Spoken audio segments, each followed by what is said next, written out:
Donald Trump has responded to his potential disqualification from the ballot in 2024, and I'll show you this response in just a moment. As a quick summary, I've done more analysis on this in the past. You can find the YouTube channel if you're interested, but a quick summary is that Section 3 of the 14th Amendment stipulates that an individual who was previously in elected office, who provided aid or comfort to or engaged in an insurrection or rebellion against the United States, then is disqualified from being president in the future. And thus that would disqualify, if it applied to Donald Trump, him from even being president. Separate from his legal cases, separate from an election, just he would not be eligible, similar to if you're not old enough to even be president of the United States. Now, there is a constitutional question about that. And does his actions, or do his actions on and around January 6th fulfill that requirement when it comes to what is stated in Section 3 of the 14th Amendment? And that is why we'll just have to see how it plays out. We'll see if he does indeed get disqualified. Right now, secretaries of state are kind of grappling with this. Is he even qualified to be on the ballot? And we'll likely see this challenge all the way up to the Supreme Court if a secretary of state takes that step of taking him off the ballot.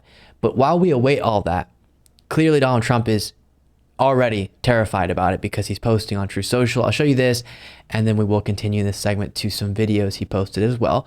Almost all legal scholars have voiced opinions that the 14th Amendment has no legal basis, Donald Trump says, or standing relative to the upcoming 2024 presidential election. Like election interference, it is just another trick being used by the radical left, communists, Marxists, and fascists to again steal an election that their candidate, the worst, most incompetent, most corrupt president in United States history, is incapable of winning in a free and fair election. Make America great again, he finishes. So it's not the case that all legal scholars have said that the 14th Amendment doesn't apply. Actually, increasingly, even conservative legal scholars are saying, indeed, it does. Now, I'm always going to be fully transparent. I don't see him being disqualified. I think that would just terrify anyone who could make that decision, who would have to enforce that. But there's absolutely a justification for, based on his actions on and around January 6th and supporting that rebellion against our democratic process and the United States government. But again, I find it very unlikely. You can let me know if you disagree in the comments. But still, what a moment to be playing out. And even the tiny percentage chance that it does happen terrifies Trump. Moving away from that conversation just to his general rants, though, he is now posting videos advertising his Mugshot T-shirts. On November 5th, 2024, it's going to backfire again when we win back the White House and make America great again. I just want to thank you for your tremendous support. And here it is. If you want to go out and get it, you can go out and get it. Have fun with it. But people do like it, I must say. Thank you very much. Have fun with it. People of all different political persuasions are going to be wearing Mugshot T-shirts, which is the funny part of Donald Trump. Some celebrating the accountability based on what he attempted to do in overthrowing our democratic process, and now he's seeing legal accountability for that, and some because they think he's the biggest victim in American history, even though that is not aligned with the facts. But next moment here from a video he posted, just as we discussed last week, raging constantly.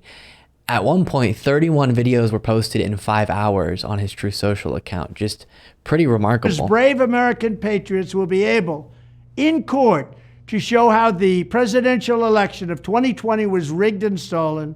For those rhinos, radical left Democrats, communists, Marxists, fascists, and others who say, don't look back, look forward.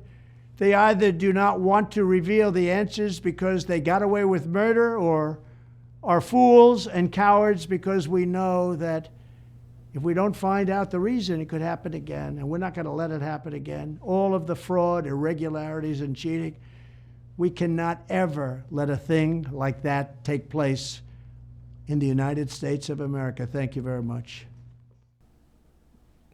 So there, he's saying, I guess, the strategy in court will be to try to, as a defense against the charges relating to his attempts to overthrow our democratic process and keep himself president, he's going to argue, no, I'm not guilty of that because I still believe the election was stolen. And so he's saying this will be their opportunity to, in court, prove, even though they had 60 plus chances previously that the election was stolen.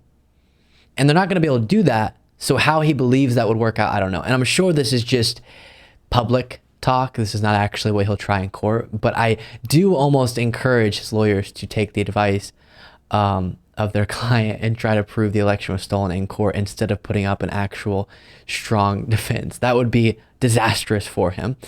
Next video. I easily won the great state of Georgia in 2016. Did a fantastic job as president for Georgia and the entire USA. Received 10 million more votes than I got nationwide in 2016. Got by far the most votes in history for a sitting president, but shockingly lost Georgia. All this despite winning nearby Alabama and South Carolina in record-setting landslides. Why did Georgia officials agree to sign that horrible one-sided consent decree? Nobody to this day has figured that out. One-sided. It just so happened the one side was where all the facts were, but anybody really believe I lost Georgia? Because I don't. I do. And so does anyone who is able to analyze the evidence of the election. It's fascinating to see, still, fascinating is an interesting word to use there, aggravating, stunning, disturbing, there we go, to see the amount of people who still are horrified by the idea that anyone would have perceived the 2020 election to be legitimate, when it's their side that has had years now to bring forward convincing evidence to convince people otherwise, and they haven't. And so the fact that that's still the line he gets away with using of just, could you believe I lost Georgia, without actually bringing forward any contradictory evidence. It's just a horrified tone of voice. That's it, that bolsters his storyline. And also, sometimes he'll throw in, I got more votes in 2020 than I did in 2016, so how could I have lost? Well, because Biden got more than that. That's sometimes what happens in elections. You do pretty well and the other person does really, really well. And that's exactly what happened. And it was a historic moment where you had mishandled epic proportions, a once in a lifetime pandemic. So something pretty stunning happening actually is predictable in such a stunning moment. And that's what happened. And you lost. But still, just saying, can you imagine me losing, is enough to rile up a lot of people.